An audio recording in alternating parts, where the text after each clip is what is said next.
Afin de comprendre pourquoi les crevettes qui ont une belle couleur rose sont peut-être les moins bonnes pour la santé, ayez l'œil car l'usine qu'on s'apprête à visiter n'a pas souhaité nous parler d'un additif controversé qui apparaît pourtant à 2 reprises dans les images qui vont suivre.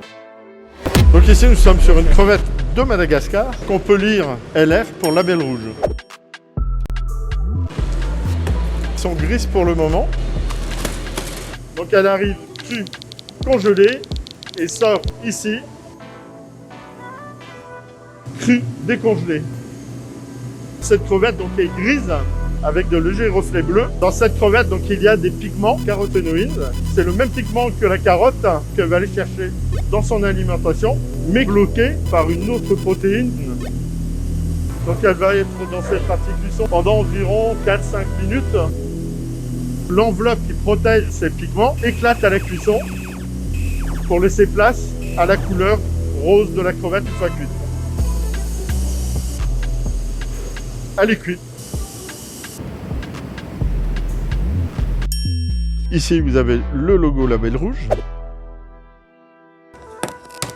Un produit qui est naturellement rose-orangé. Naturellement rose-orangé, mais qui ne le resterait pas sans le disulfide de sodium qu'on vient de voir sur les paquets, et qui sur l'étal du poissonnier disparaît mystérieusement de l'étiquette des mêmes crevettes de Madagascar, label rouge. Mais sur le site de cette grande enseigne, on s'aperçoit qu'on a bien affaire à un produit qui contient réellement du disulfide de sodium et ça appartient à la famille des sulfites. Puisque les sulfites sont inscrits dans la liste d'ingrédients, ça veut dire qu'il a été ajouté intentionnellement pour l'aspect cosmétique. On voit bien les crevettes atteintes de mélanose qui ont vraiment des grosses taches noires. L'ajout de sulfite permet de garder une couleur impeccable. Malheureusement, c'est un additif controversé pour ses effets néfastes sur la santé. Donc sur cette page de l'EFSA, l'Autorité européenne de sécurité des aliments, on nous apprend que l'ingestion de sulfite par voie alimentaire peut poser un problème de sécurité pour les plus grands consommateurs d'aliments contenant ces additifs. On est beaucoup trop exposé au sulfite, que ce soit dans les crustacés, dans les fruits secs,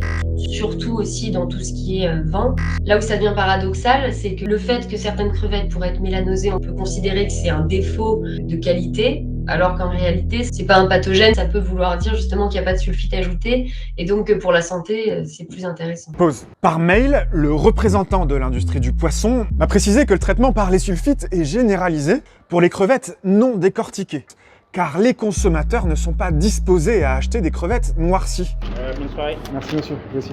Donc ça, ce sont des crevettes décortiquées, sans sulfite ajouté, et c'est le cas, on a simplement des sulfites, mais sous forme de traces. On est en dessous de la limite qui est de 10 mg par kilogramme de produit. Là, c'est des crevettes décortiquées et cuites. C'est un produit dans lequel on a carrément ajouté des colorants pour mimer cette couleur. On a au moins 5 ingrédients ultra transformés. Ça nous éloigne de la vraie crevette et c'est délétère pour la santé, en tout cas quand on en consomme en excès et à long terme.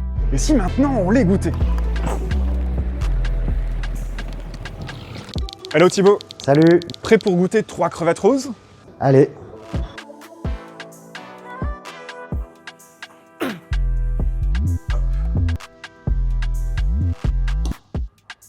Si elle était un peu moins cuite, elle serait meilleure. Moi, je vais y aller avec les doigts, c'est plus simple. Celle-ci, elle est bizarre, elle a un petit côté un peu acide, un petit goût de vase. Pourquoi c'est un petit bout? Bah, ça, c'est pas bon. Tu regoutes pas la dernière? Non, la dernière, j'ai pas trop envie de la goûter. Je pense qu'elles sont dans le bon ordre, là. En premier, celle-ci, deuxième, troisième. La couleur de ces crevettes, elle m'apprend que là, à mon avis, il y a du colorant. C'est pas un rose naturel, on est sur un rose saumoné. Après, il y a différentes crevettes, différentes couleurs, avec différents types de qualités, comme la crevette de Méditerranée qui est, elle, rouge sang carrément. Ça, par contre, c'est une crevette, peut-être pas sauvage, mais c'est une crevette bio. La première, c'est la seule qui est vendue avec la carapace et qui est donc forcément traitée au sulfite, un additif jugé à risque pour les gros consommateurs. J'ai fait part aux producteurs Unima des conclusions de cette vidéo et ils m'ont finalement répondu qu'ils s'efforçaient de limiter leur usage au minimum. Elle n'est pas bio, mais elle a quand même un label de qualité, c'est le label rouge. Le prix, c'est 44,90 € le kilo. Avec la carapace, tu enlèves 20%. Les deuxièmes, ce sont des crevettes Delpierre déjà décortiquées et sans ajout de sulfite, 43,28 € le kilo. Et les dernières, ce sont des petites crevettes décortiquées de Monoprix, 13,93 € le kilo. Merci Thibaut. De rien. Finalement, peut-être que nous autres consommateurs, si on était un peu plus tolérants avec les crevettes non décortiquées, présentant d'inoffensives taches noires, on y gagnerait sans doute pour notre plaisir et pour notre santé.